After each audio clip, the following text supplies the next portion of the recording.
Hi, Mr. Burkhead. I'm Jodi Offutt, and I am sending along this video to you to just show you a little bit about me and answer your questions. So you had asked about my biographical information, and I grew up in Mercer County, PA, which is just north of Pittsburgh, and I began my education in my 30s, and I'm a proud alumnus of Youngstown State University. It took a lot of hard work. I worked 2 jobs and still took care of my family while still graduating magna cum laude. I also worked as a long and short-term sub after graduation for Greenville and Reynolds school districts. And then I met my second husband and moved here to Path Valley 10 years ago.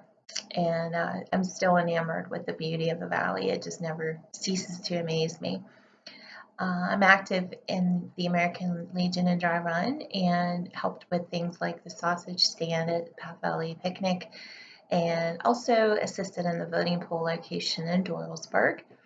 I wanted to further my education and was accepted into Edinburgh University's Reading Specialist program.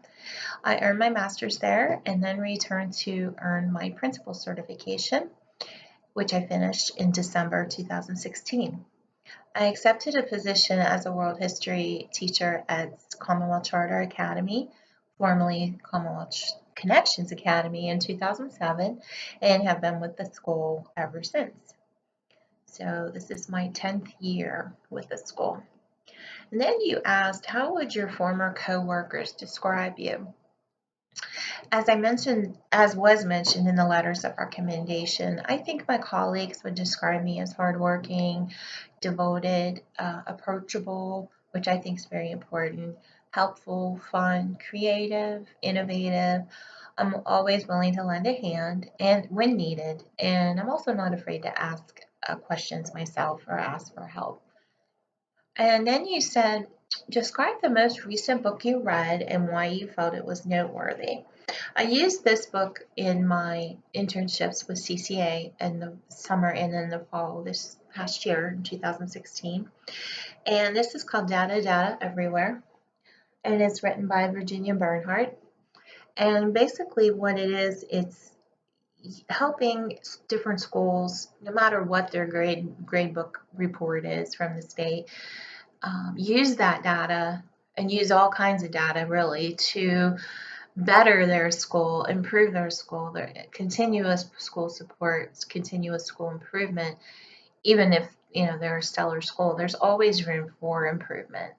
And this helped me do that, and this helped me realize how important it is. And also, I felt too that it also stressed how valuable a good leadership capacity is, that you have to use what you have, the skill in your district, to help you achieve your goals as a leader. So utilizing the data available to us will help us grow and learn from our successes and our failures. And then you said, this one's a long one. You said, explain Charlotte Danielson's framework for teaching and the steps as an administrator that you would utilize for the teacher evaluation system. So what I did, I answered this twofold question by going through each level and explaining what it is and how I would guide teachers using the model, asking questions, guided questions. And the first one is planning and preparation. So teachers should know what is expected of them, of course. And in this field, I would ask the teachers, what do you want your students to learn? So what are the goals of the lesson? And how is that tied to the PA core standards? So we just have to make sure that they correlate.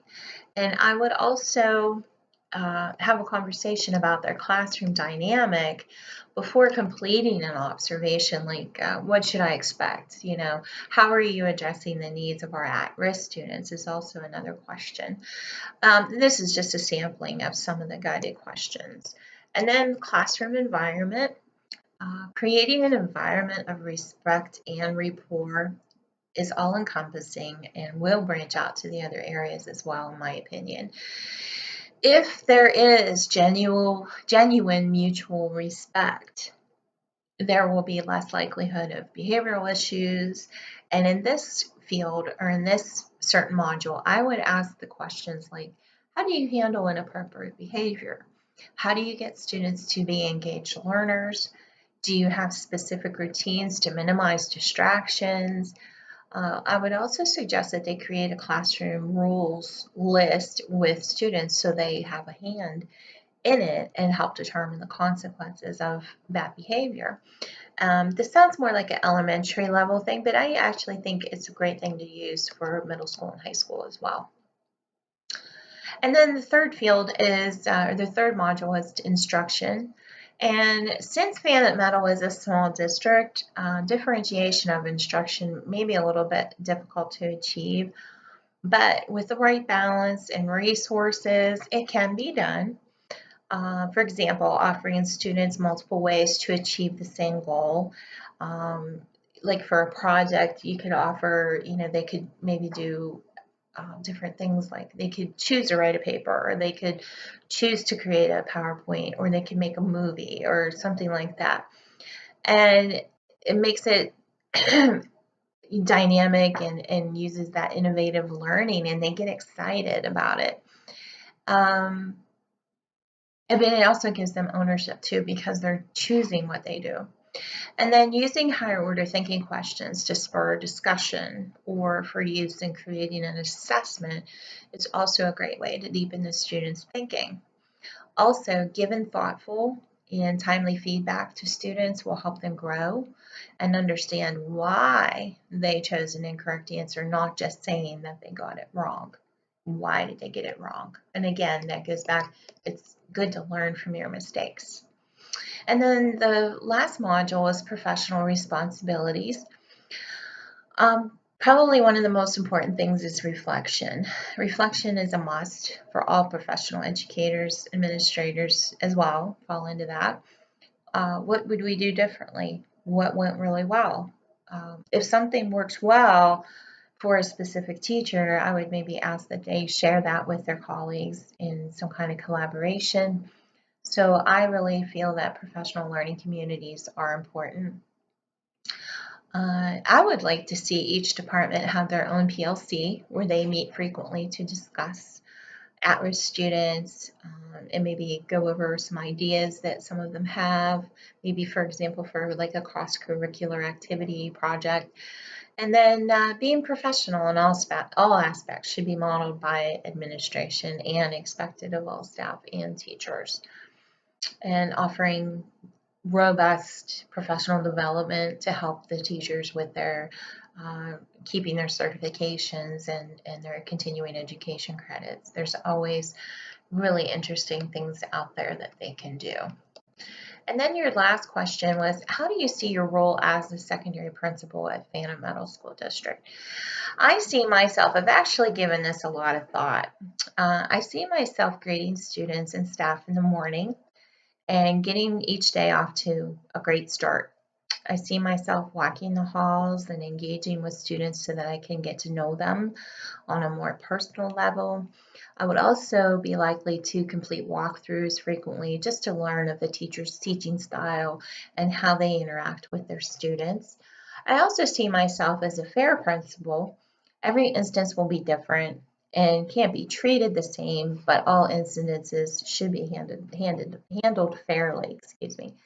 One thing I do miss, though, is attending my children's school activities.